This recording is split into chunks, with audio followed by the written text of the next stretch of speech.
Hi guys, in this video we are going to take a look at how to figure out a formula based on a pattern for a sequence. Okay, so here we have a sequence that starts with 2 over 9 and then negative 3 over 81 and then the next one is 4 divided by 729 and so on and so forth. So looks like they gave us 5 terms, but we could probably make do with just 4. Okay, so the first thing that you need to think about is whether the terms alternate signs. And indeed they do, right? The first number is positive, then negative, then positive, and so on. What that means is the formula is going to contain either negative 1 to the power n minus 1 or negative 1 to the power n. Now, this n minus 1 can actually be n plus 1. It doesn't really matter. But which one? Like, how do I decide which one do I pick? Well, all you have to do is plug in n equals 1. Okay, so what happens when n equals 1? If I were to plug it into the first one, I will get negative 1 to the power 1 minus 1, which is negative 1 to the power 0, which is just 1. And that's what I want, because that means that the first term is positive. And then if I plug the second term, it would be negative and so on.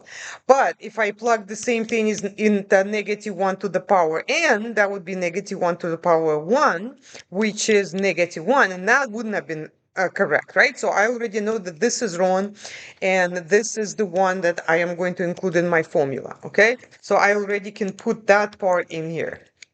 Now I do need parentheses around the power. Okay, next I am going to look at the numerators. Okay, so what's happening with the numerators? Here you have 2, 3, disregard the denominators and don't worry about the sum. Okay, so it looks like what's happening is every time we add 1, add 1, add 1. So to get from here to here, we add plus 1 and so on, plus 1. Plus 1, and so on, etc. So this is an example of an arithmetic sequence, okay? So this is arithmetic when you add in the same number over and over. And arithmetic sequence looks like this. It's going to be some number, unknown number, plus another unknown number multiplied by n. How do I know what is this unknown number over here? Well, that's how much you're adding every time, okay? So I am adding 1, which means that here in the box, I already know it's going to be just 1. Now, how do I know this first number? Well, when I plug in again, go with n equal 1. What are you getting? When n equal 1, you're supposed to get 2. So 2 is equal to some unknown number plus 1 times n, and n is 1. So that's just 1 times 1. Okay, so this is going to be 1. So what's the unknown number? Well, the unknown number is 1. And that means that this unknown number over here is going to be 1. So the formula for the numerator is this n plus 1. Okay, so let me just go ahead and enter n plus 1 on the numerator. And you can also see where you have that 2, 3, 4, 5, right? If n is 1, 2, 3, 4, then n plus 1 would be 2, 3, 4, 5, and so on. But this is like a general way, because generally it doesn't have to be plus 1. It could be plus 5 or whatever. Okay, now what's happening with the bottom? Now with the bottom, you've got 9, you've got 81, you got 729, you got blah, blah, blah. Okay. So what's happening here is actually this is called the geometric sequence, because every time you're multiplying by 9 to get to the next term, right? To get to the next term. Well, if you don't believe me, you can just open a calculator and you're going to see. So what is 9 times 9? Well, 81. If you multiply it by 9 again, 729, and so on and so on. Okay, so this is a geometric sequence. So what happens with geometric sequence? So geometric sequence is going to have the following format. So it's going to be some number, but this time it's multiplied, so it's not added, some other number to the power n. Okay, so I need to know what this number is and what goes into the parentheses. So the easy part is what goes in parentheses, and that is by how much we were multiplying every time. So because we were multiplying by 9, then I can erase this question mark and just put 9. Now, what is going to be this beginning number? So I still have to figure it out. How? Well, again, the same trick, n equals 1. I know the first term is 9. So this is supposed to be 9, but that is equal to this unknown number that I'm trying to figure out times 9 to the power, well, when n equals 1, this is going to be 1.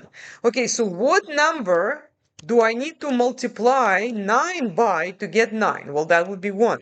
So that means that this part right here, this question mark, that's just 1.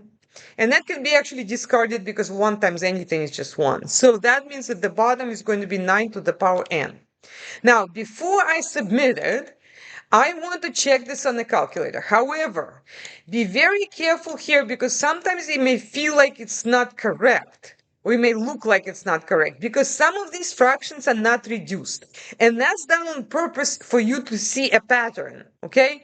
Because if they were reduced, then you might not be able to pick it up just as easily as we did that right now. So what I would do is if the number is not correct, check both the term, the second term, and check its decimal representation and see if they are the same, or convert them to a fraction, to a reduced fraction, and see if they're the same. So I'm going to show that in a second. Okay, so let me say that a of n equal to, and I think this is it, I think this is right. So let me copy that here.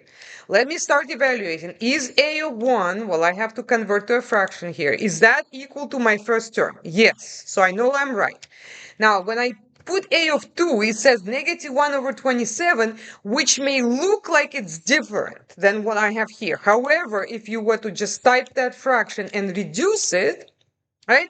Or you can find the decimal representation of each and you can see that they're exactly the same. So this means that it's correct. Okay, let's check a of 3. Might also be not, well, no, a of 3 is actually exactly the same. How about a of 4?